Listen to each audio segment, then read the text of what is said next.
जय हिंद मित्रांनो, नमस्ते. बघा, बऱ्याच मुलांचा स्टुडंटचा एक प्रश्न राहतो बघा की अभ्यासाला तर बसतात पण अभ्यासामध्ये मन लागत नाहीये, कॉन्सन्ट्रेशन होत नाहीये, अशी बरीच कारणं असतात.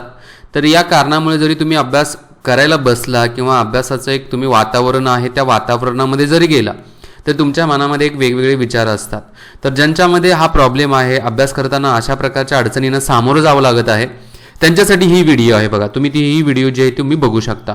आणि ज्यांना वाटतं की आमचं कॉन्सन्ट्रेशन वगैरे व्यवस्थित आहे तर ठीक आहे, तुम्ही तुमचा अभ्यास कंटिन्यू करू शकतात. ठीक आहे. बाकी एज्युकेटिव्ह इंडिया ग्रुपचं टेलिग्राम चॅनल आहे, या चॅनलवरची लिंक खाली डिस्क्रिप्शन बॉक्समध्ये दिलेली आहे. तर त्या चॅनलला जॉईन करा, म्हणजे महत्त्वाचे अपडेट्स त्याचबरोबर नोट्स वगैरे असतील, लेक्चरच्या लिंक इथे मी शेअर करत आहे. आणि तुम्हाला काही डाऊट वगैरे असेल तर विजय कदम 27 @विजय कदम 27 टेलिग्रामची लिंक आहे, याच्यावरती तुम्ही विचारू शकता. तर बघूया, नक्की अभ्यास करताना मन का लागत नाही त्याची एक सायंटिफिक कारणं, सायंटिफिकच म्हणणार आपण याला, की काय कारणं आहेत. एक म्हणजे मनामध्ये हजारो विचार येतात. जेव्हा तुम्ही अभ्यासाच्या डेस्कवरती किंवा चेअरवरती बसतात त्यावेळेला तुमच्या मनामध्ये हजारो विचारांचा प्रवाह असतो. आता आपलं मन अशा प्रकारचा विचार करत असतं, त्याला मंकी माइंड असं म्हटलं जातं. मंकी माइंड असं म्हटलं जातं. आता मंकी माइंड म्हणण्याचं कारण म्हणजे एका ठिकाणी तुमचं मन किंवा आपलं मन स्थिर नसतं. आता हे हजारो विचार कोणते कोणते असतात, तर या विचारांना काहीच महत्त्व नसतं. या हजारो विचारांपैकी एकच महत्त्वाचा विचार असतो आणि तो विचार म्हणजे आपल्याला अभ्यास करायचा आहे, पण तो विचारच राहतो आणि त्याच्या व्यतिरिक्त बाकीचे विचार येत असतात. हे पहिलं कारण आहे हजारो विचारांच्या मधलं. आणखी बरेच म्हणजे घरगुती असेल, त्याचबरोबर तुमचा मित्र मैत्रिणी, बरोबर आहे, म्हणजे जे मुद्दे बोलत आहे त्या सर्व कारणामुळे तुमच्या अभ्यासावरती मन लागत नाहीये. पहिला पॉईंट झाला.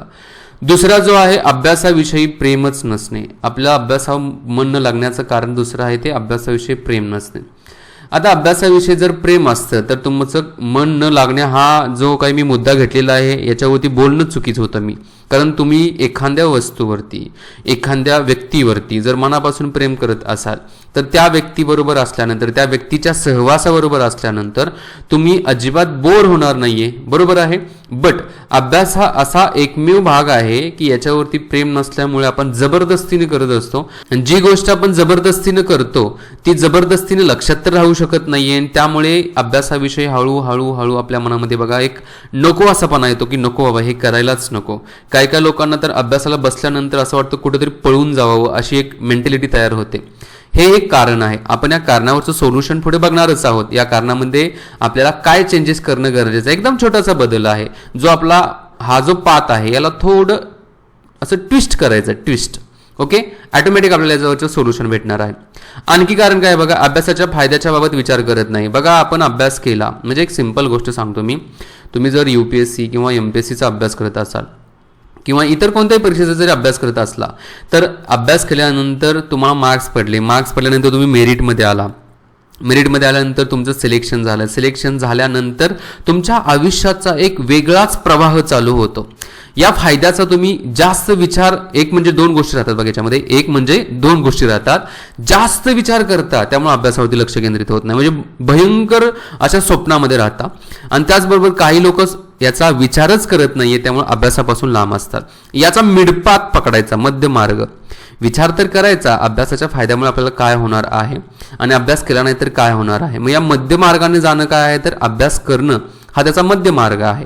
ठीक आहे. बट याचा विचार फार कमी लोक करतात आणि फार जास्त लोक याच्यावरती खूप असा विचार करतात, त्यामुळे त्या अभ्यासाकडे दुर्लक्ष होतं. चौथा मुद्दा जो आहे तो दुसऱ्याबरोबर तुलना केली जाते. तुम्ही ज्या ठिकाणी अभ्यास करता, ज्या ठिकाणी राहता वगैरे, तर त्या ठिकाणी एखाद्या व्यक्तीला जर 40 मार्क्स पडत असतील 100 पैकी तर त्याच्याबरोबर तुलना करता. तुम्हाला जर 41 पडले की हा तुलना संपली, अशा प्रकारचं राहतं. त्यामुळे अभ्यासाच्या बाबतीमध्ये दुसऱ्यांशी तुलना करणे हा एक अभ्यासामध्ये मन न लागण्याचा प्रकार आहे. कारण 40चे 41 झाल्यानंतर हा मी खूप हुशार आहे, एक आपण पाचवा मुद्दा जो मी घेतलेला आहे ना, तो ओव्हर कॉन्फिडन्स आपल्यामध्ये येतो. आणि या ओव्हर कॉन्फिडन्समुळे जो अगोदरच्या अभ्यासाचा आपला ब्रेन असतो, अभ्यासाचं जे मनाची एक स्ट्रॅटर्जी, मनाची एक अवस्था तयार झालेली असते, त्या अवस्थेला आपण हळूहळू मिस करायला लागतो.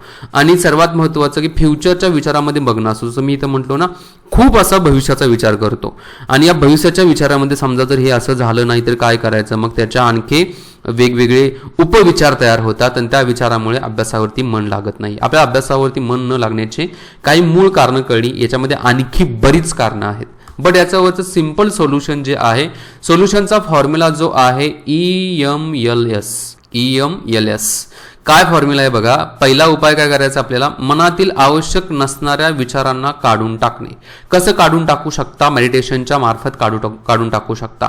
मेडिटेशन करणं, ध्यान करणं, ध्यानाच्या मार्फत काढणं. ध्यान करत असताना 2 असं डबं तयार करायचं, 2 कचरा कुंडी, एक चांगली कुंडी तयार करायची आणि एक कचरा कुंडी तयार करायची. आणि या कचरा कुंडीमध्ये तुमच्या डोक्यामध्ये जरी 1000 विचार येत असतील आणि त्या 1000 विचारांचा काहीही संबंध तुमच्या आयुष्याशी आणि तुमच्या भविष्याशी नसेल तर या 1000 विचारांना या कचरा कुंडीमध्ये टाका. सिंपल. ध्यान करत असताना असं एक ठरवा आणि चांगले विचार आहेत ते इथं या चांगल्या कुंडीमध्ये प्रिझर्व करून ठेवा, त्यांना वाढवा. ध्यानाच्या मार्फत काय होतं की हळूहळू तुमच्या डोक्यामधले, मनामधले जे घाणेरडे वाईट विचार आहेत ते निघून जातात आणि ज्या प्रायोरिटी जे आहे, ज्याला प्राधान्य द्यायचं आहे, प्रायर जे आहे त्याच्यावरती आपण फोकस करतो. सो पहिल्यांदा तुम्हाला काय करायला पाहिजे, मेडिटेशन करायला पाहिजे. त्याचबरोबर एक्सरसाइज केल्यानंतर पण मन स्थिर राहतं. बॉडीची हालचाल वगैरे झाल्यानंतर एक मनामध्ये वेगळी स्थिरता येते आणि एक्सरसाइजमुळे आणखी एक राहतं की कॉन्फिडन्स लेवल खूप वाढते. बघा, तुमची जर बॉडी फिट असेल तर कॉन्फिडन्स लेवल वाढते. पण तुम्ही जर समजा जाड असाल किंवा पूर्णपणे हडकुळे काटकुळे असाल तर त्यावेळेला कुठेतरी मनामध्ये एक न्यूनगंड तयार होतं आणि आत्मविश्वास कमी झालेला असतो. सो एक्सरसाइज करा, एक्सरसाइजवरती भर द्या. नेक्स्ट तिसरा मुद्दा जो आहे लव, प्रेम. अभ्यासावरती प्रेम करा, इतर गोष्टीवरती नाही मी म्हणत. अभ्यासावरती प्रेम करा. अभ्यासावरती प्रेम करत असताना स्वतःला एक गोष्ट सांगा, जर मनापासून अभ्यास केला तर माझं आयुष्य वेगळं असणार आहे आणि जर मी अभ्यास केला नाही तर माझं आयुष्य वेगळं असणार आहे. दोन्ही वाक्यांचा मधला जो मी ट्युनिंग बदलली ना, ही ट्युनिंग तुम्हाला समजायला पाहिजे.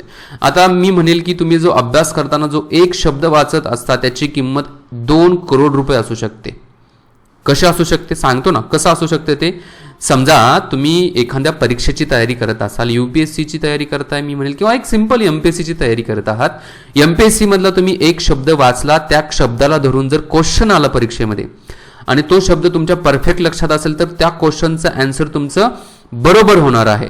बरोबर झाल्यानंतर तुम्ही मेरिटमध्ये येणार आहे. मेरिटमध्ये आल्यानंतर तुमचं सिलेक्शन होणार आहे आणि सिलेक्शन झाल्यानंतर तुम्ही तिथून पुढचे 25, 30, 35 वर्ष काय करणार आहात, तर चांगली नोकरी करणार आहात. म्हणजे एका शब्दानं आयुष्य बदललं ना तुमचं. एक शब्द जो आहे त्या पुस्तकामधला, एक वाक्य आहे त्यानं तुमचं आयुष्य बदललं. म्हणजे इथून पुढे अभ्यास करत असताना प्रत्येक शब्दाला न्याय द्यायचा. कारण काय सांगावं, तो एक शब्द तुमचा 2 करोड रुपयाचा असू शकतो. आयुष्याची तुमची जमापुंजी तयार करू शकतो तो एक शब्द. त्यामुळे याच्यावरती भर द्या, अभ्यासावरती प्रेम करा आणि प्रत्येक शब्दाला न्याय द्या. आणि सर्वात महत्त्वाचा शेवटचा मुद्दा जो आहे, चौथा जो आहे, इथं चौथा दिलेला आहे, इथं तिसरा आहे. सेल्फ कंपॅरिझन करा. स्वतःशी तुलना करा, इतरांशी तुलना करू नका. आज जर तुम्हाला 41 पडले असतील, नाही मला 50 पाडायचे आहेत मार्क. आज जर तुम्हाला 400 पैकी तुम्हाला समजा मग 200 मार्क्स पडले असतील तर नाही मला 250 मार्क पाडायचे आहेत, मला 300 मार्क्स पाडायचे आहेत. अशा प्रकारे स्वतःला सांगून ठेवा, जेणेकरून तुमच्याबरोबर तुलना झाली तर तुमच्यामध्ये जो चेंजेस होणार आहे तो नेहमी पॉझिटिव्ह होणार आहे आणि इतरांच्या तुलनेमध्ये तुम्ही एका वेगळ्या लेवलला जाऊन बसणार आहात. त्यामुळे तुमचं काम काय आहे की स्वतःशी तुलना करा. 3 मुद्दे पुन्हा एकदा रिवाइज करतो. मनातून जे वाईट विचार आहेत काढून टाका. अभ्यासावरती मनापासून प्रेम करा आणि स्वतःची तुलना स्वतः बरोबरच करा. या तिन्हीला धरून तुम्ही तुमच्या अभ्यासाचा प्रवास चालू ठेवा. तुमचं भविष्य हे तुम्ही स्वतः घडवणार आहात आणि हे जे केल्यानंतर तुम्हाला चांगलाच अनुभव येईल की नाहीये, माझ्यामध्ये असा कॉन्फिडन्स तयार झालेला आहे, EMLS या फॉर्म्युल्याचा वापर करून मी थांबणार नाही. ठीक आहे. पण मी आता इथं थांबतो व्हिडिओच्या बाबतीमध्ये. खूप असं आणखी बोलावं वाटतं पण खूप मोठी व्हिडिओ करणं थोडं योग्य दिसत नाही, त्यामुळे छोटे छोटे व्हिडिओ मी तुमच्यापर्यंत पोहोचवत आहे. जय हिंद, जय महाराष्ट्र, जय भारत, वंदे मातरम.